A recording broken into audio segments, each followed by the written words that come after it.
Continuando o nosso estudo aí do Código de Trânsito, da parte criminal do Código de Trânsito brasileiro, né, nós falamos lá da medida cautelar, né, do artigo 294 do Código de Trânsito, né, que o juiz pode decretar, né, havendo, para a garantia da ordem pública, né, e sempre lembrando que quando isso ocorrer, ele faz uma comunicação ao CONTRAN para que os órgãos, né, de prevenção e repressão aí possam atuar no sistema constilar a suspensão da carteira de habilitação do indivíduo, né?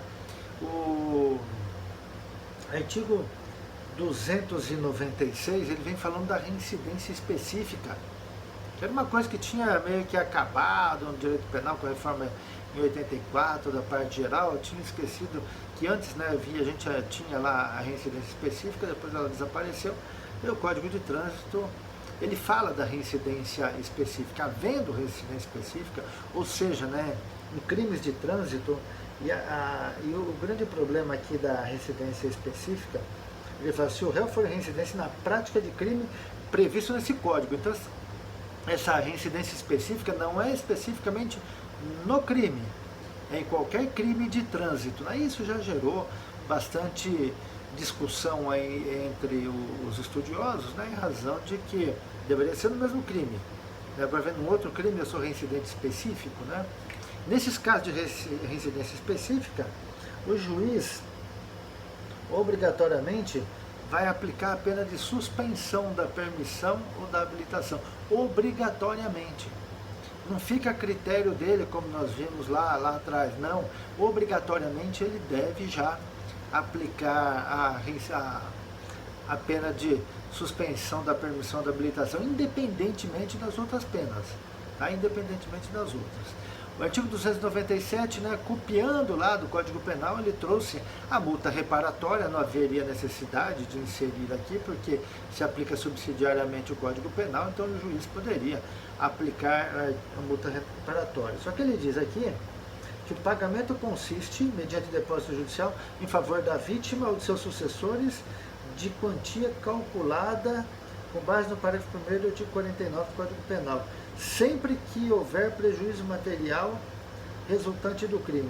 Lógico, né? Se o juiz vai ter já informações ali de quanto foi o prejuízo que a vítima sofreu, ele pode aplicar ali uma multa reparatória, né, para que haja o pagamento, né, nos casos de condenação. Tá? O artigo 298, ele vem trazendo as circunstâncias que sempre agravam a penalidade. Então vem lá, ó, com dano potencial para duas ou mais pessoas, dano potencial para duas ou mais pessoas, ou grave dano a terceiros. É uma coisa meio interessante aqui quando ele fala dano potencial para duas ou mais pessoas ou com grande risco. O legislador não trouxe o que seria dano potencial. Então o que se imagina? Né? Um acidente de grandes proporções e que tenha atingido duas ou mais pessoas, ou que, embora não tenha atingido as pessoas que estejam ligadas diretamente ali com o evento, com o acidente de trânsito, né? Mas atingiu terceiros, né? E houve um dano muito grande a terceiros. E aí quando ele fala grave dano a terceiros, ele não fala se o dano é pessoal ou é patrimonial, dando a entender que pode ser patrimonial também, né? Ou seja, houve o acidente, desse acidente resultou um grande dano a terceiros, danos materiais a terceiros. Então, dessa forma, há uma circunstância que sempre agrava a pena.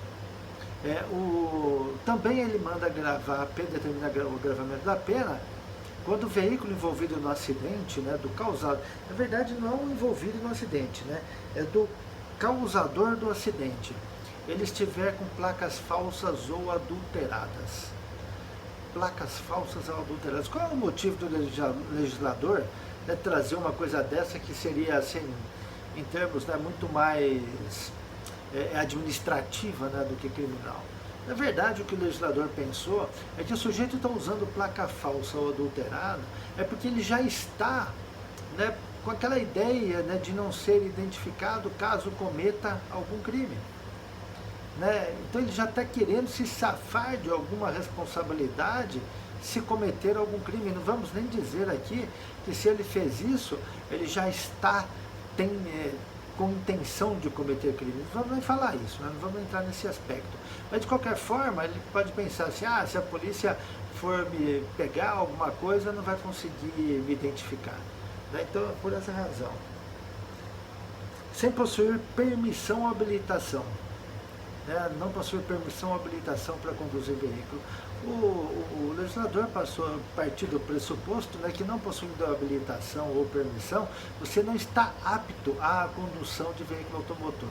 Eu sei que vocês vão dizer o seguinte, não, que é isso, eu conheço muita gente aí que não tem carta e dirige muito melhor do que tem carta. Isso foi uma presunção, né, do legislador, né, para se obrigar para que todos, né, se submetam, para que todos pelo menos leiam, né, o básico do Código de Trânsito, né, que tem o básico, né, que passem pela prova, né, e saibam o mínimo.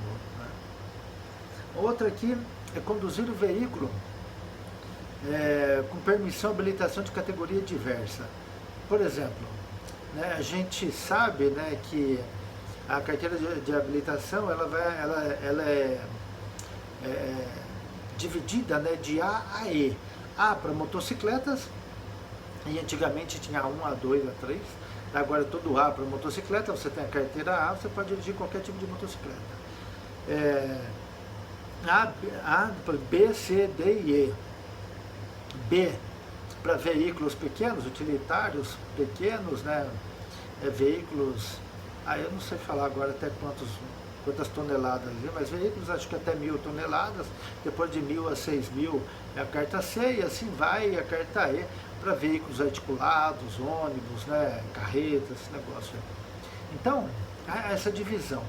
Aqui quando ele fala conduzir um veículo com habilitação diversa da que você possui, eu sou habilitado na categoria B, para veículos utilitários de pequeno porte, veículos, né, em geral, né, automóveis em geral, e automóveis de passeio, né, utilitários, né, de pequeno porte, né, e aí eu me envolvo num acidente, né, sou causador de um acidente, conduzindo um ônibus, ou conduzindo uma carreta, ou seja, eu estou conduzindo um veículo para o qual eu não estou habilitado. E se a gente entender que essa habilitação é o que me dá aptidão para a condução do veículo, então eu não tenho aptidão. Então eu não podia dirigir de forma alguma. Né? Por isso há agravamento dessa pena. Né? Também se agrava quando a profissão do indivíduo, a atividade, exigir cuidados especiais com o transporte.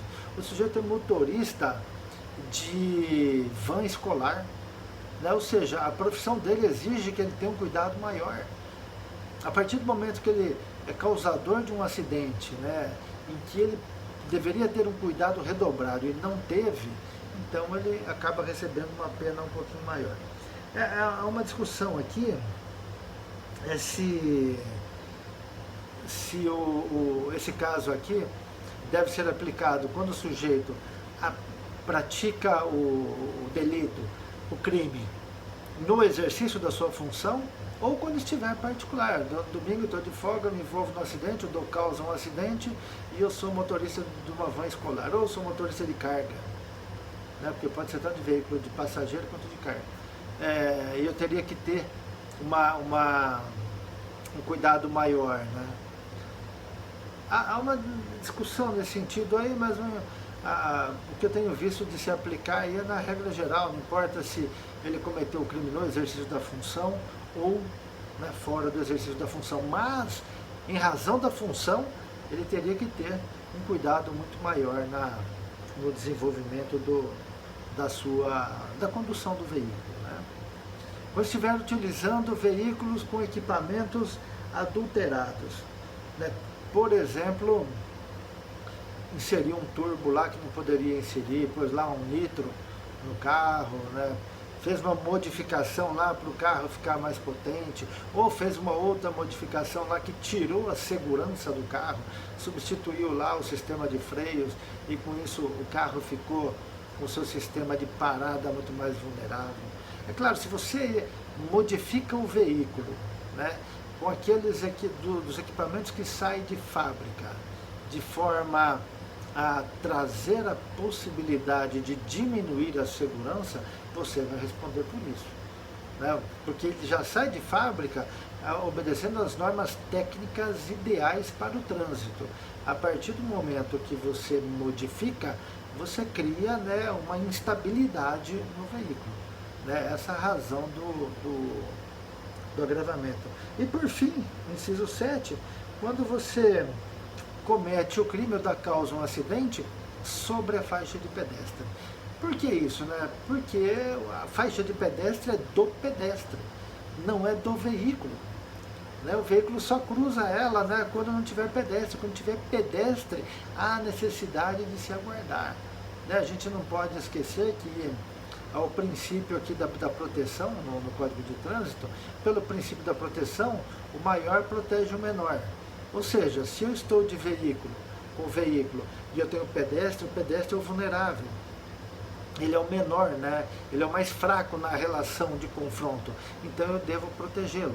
Assim é o veículo e a motocicleta, é o ônibus e o veículo, o caminhão e o veículo. Então sempre o maior tem a obrigação de proteger o menor. O artigo 301 é muito importante, às vezes eu vejo aí algumas críticas da imprensa nesse sentido. Ó, eu vou até ler o artigo aqui. Ó. Ao condutor de veículo, nos casos de acidente de trânsito de que resulte vítima, não se imporá a prisão em flagrante, nem se exigirá fiança, se prestar pronto integral socorro àquela. Ou seja, embora o dispositivo seja mais, assim, mais objetivo, né? Na verdade o que ele quer dizer é o seguinte: o causador do acidente, aquele que deu causa ao acidente, se ele prestou socorro à vítima, ele não pode ser preso. Por que o legislador fez isso? O legislador fez isso para possibilitar socorro, porque às vezes o socorro imediato é que salva vidas, às vezes a demora que leva à morte.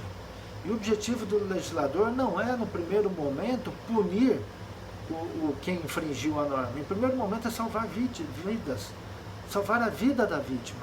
Então, por isso, ele quer que o condutor, causador do acidente, ele socorra a vítima. Ah, ele não tem condição de socorrer, busque socorro, peça socorro, né? Se ele assim o fizer, ele não pode ser preso em flagrante. Ele não pode ser preso em flagrante. Se ele não socorrer, mas ele pediu socorro, ele providenciou o socorro, ele não pode ser preso em flagrante. Né? Eu acho que essa medida já existia no código anterior, foi mantida, né? E eu acho que saudável. Ok? Até mais.